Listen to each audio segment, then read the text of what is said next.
Thomas the Tank Engine has worked his branch line for many years and knows it very well.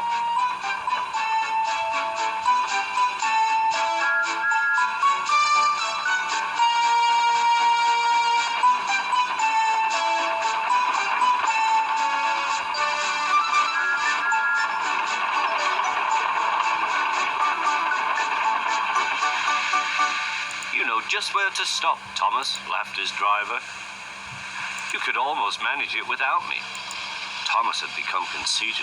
He didn't realize his driver was joking. Later, he boasted to the others.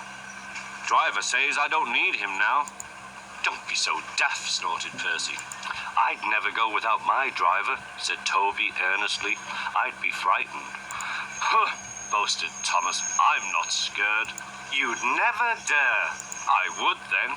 You'll see. The next morning, the firelighter came. Thomas drowsed comfortably as the warmth spread through his boiler. Percy and Toby were still asleep. Thomas suddenly remembered. Silly stick in the muds, he chuckled. I'll show them. Driver said I could manage without him. I'll just go out. Then I'll stop and wheesh. That'll make them jump. Thomas thought he was being clever. Really, he was only moving because a careless cleaner had meddled with his controls. He soon found his mistake. He tried to wheesh, but he couldn't. He tried to stop, but he couldn't. He just kept rolling along. He didn't dare look at what was coming next. There was the station master's house. The station master was about to have breakfast. Horrors! Cried Thomas and shut his eyes. The house rocked.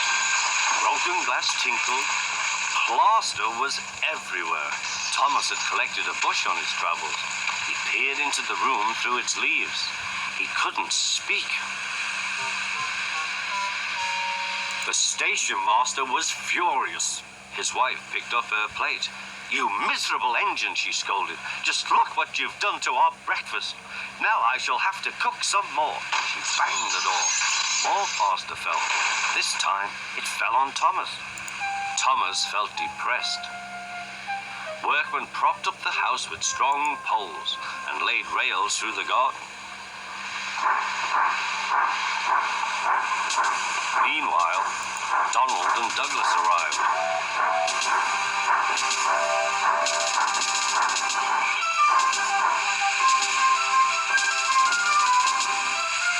Don't bash yourself, Thomas. We'll soon have you back on the rails, they laughed.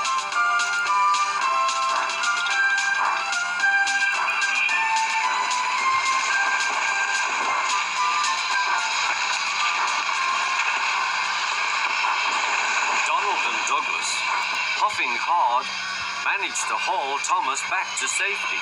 Bits of fencing, the bush, and a broken window frame festooned his front, which was badly twisted.